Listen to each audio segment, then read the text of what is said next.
Osiyo, it's how we say hello in Cherokee. I'm your host, Jennifer Lauren. Journalism is a crucial way to stay informed about current events and important stories. Whether it's breaking news or an uplifting and positive story, the journalists behind these stories play an important role in our democracy. Sam Ford is a highly respected news reporter in Washington, D.C., known for his captivating storytelling. With more than 50 years of experience, integrity, and a charming personality, Sam has become a beloved figure in the nation's capital.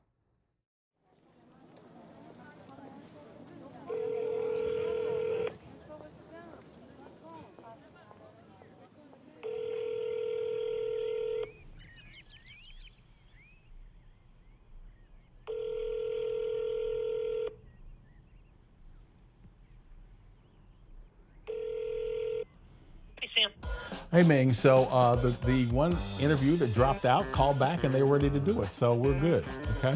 Sounds good. Yeah, so it's gonna work. All righty, talk to you, bye-bye. Okay. Morning, boss. Right. Anyway. Just another day in the life. Yeah, that's true. We've heard numerous complaints about people with emergencies being put on hold for long waits for 911 to pick up. Over the weekend, 5 people were shot here on Quincy Place, Northeast. Look up. Reporting from Northeast Washington, I'm Sam Ford, 7 News. Want to do one more? Hello, everyone. I'm Sam Ford. I'm Sam Ford. Hello, I'm Sam Ford. I'm Sam Ford, a Cherokee of Freedmen descent. I'm a journalist who's been in the profession essentially for half a century, for 50 years. We are in Washington, D.C. on Capitol Hill, in the house where I've lived for the last 41 years. I'm from Montgomery County, Kansas. I was born in Coffeyville, but it was a house with lots of kids, lots of activity, lots of fun for a little kid, growing up with all these older brothers and sisters around you. And it was just a busy house. That's what I remember. I went to school in Independence, Kansas for like junior high and high school. And they had radio club, and of course I got into that. And eventually I figured out I did want to be a news person, so I played newsman for years before I actually became one. I really didn't want to particularly be a journalist. I just wanted to be on TV. I wanted to be the guy that said, this is Channel 6, but then I figured out that's not much of a job. A journalist is a person who does the news. That's it. It's a person that tells the stories of the day. And I've always said, you know, today's news is tomorrow's history, just as yesterday's news is today's history. And I always loved history. And I think that's probably why I love the news. When I first came here, I came here as a correspondent for CBS News, and I was assigned to the White House for much of the time. I think I'm on the wrong side of the room. I apologize, but I had a question for you. One of the things about this business is it can be kind of iffy, you know, and none of these jobs are guaranteed. And in my case, 4 months after I signed a new 4-year contract with CBS News, I was fired. So the day I was laid off from CBS, Channel 7 called and offered me a job. And I've been with Channel 7 ever since. Hi, I'm Peggy Gilgannon, and I was Sam Ford's photographer for over 20 years, and our job was to cover D.C.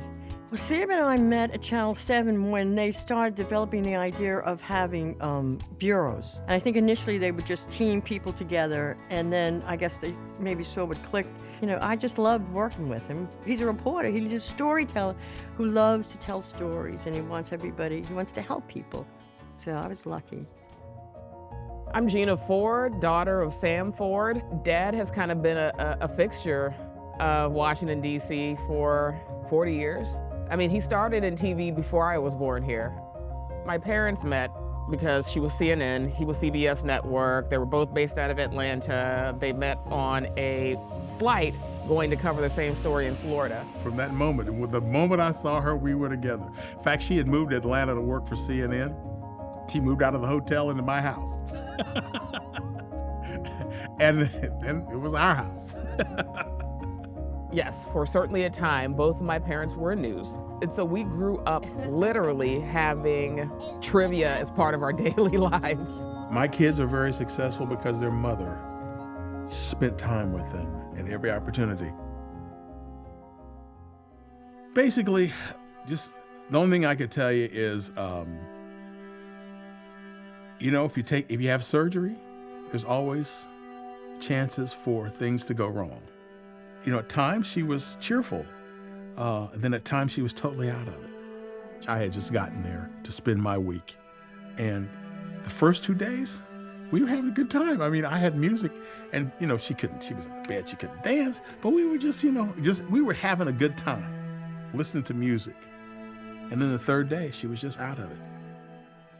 And the last thing I said to her was, I love you, and I know you love me.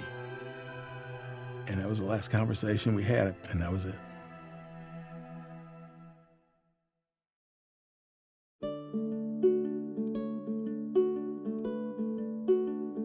My father is very much a historian. He is very much into where we come from, where we're going, where we've been, not just as like a family, but a country. So he's a curious type, and that's kind of something that he certainly imparted on me and my older brother, and my mother too, actually, but it's always being curious, be a citizen of the world. I knew we had a connection to the Cherokee Nation. I didn't know exactly what it was as a kid, but I knew that there was always a connection there.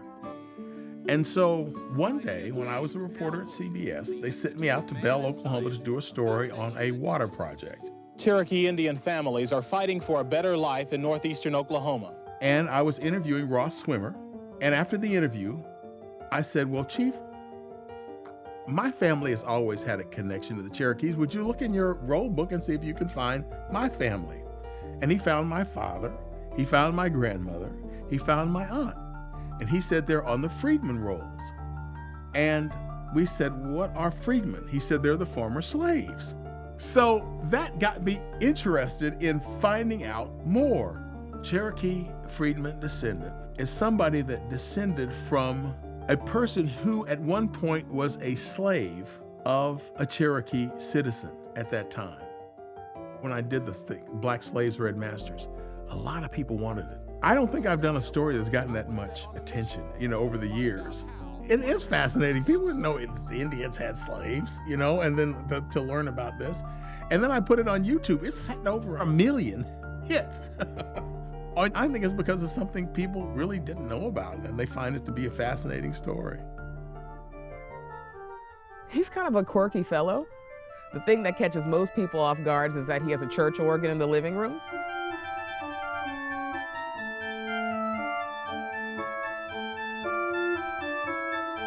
We totally grew up singing show tunes. He made my brother and I sing show tunes.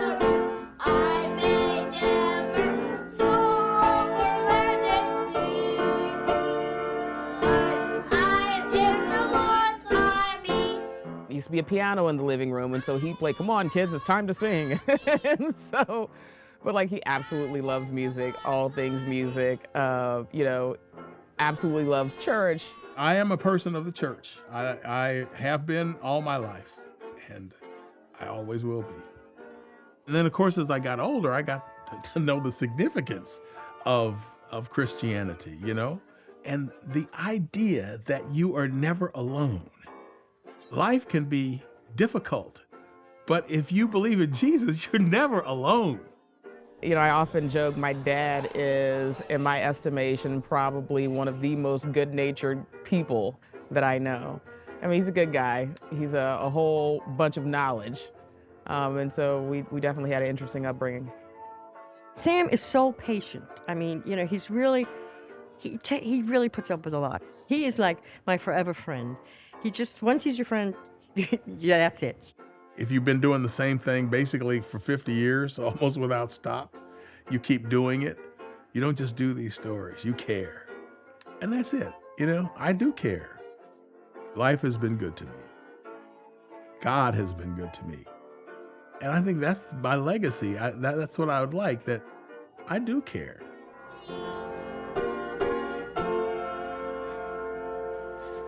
Give a bow. Give a bow.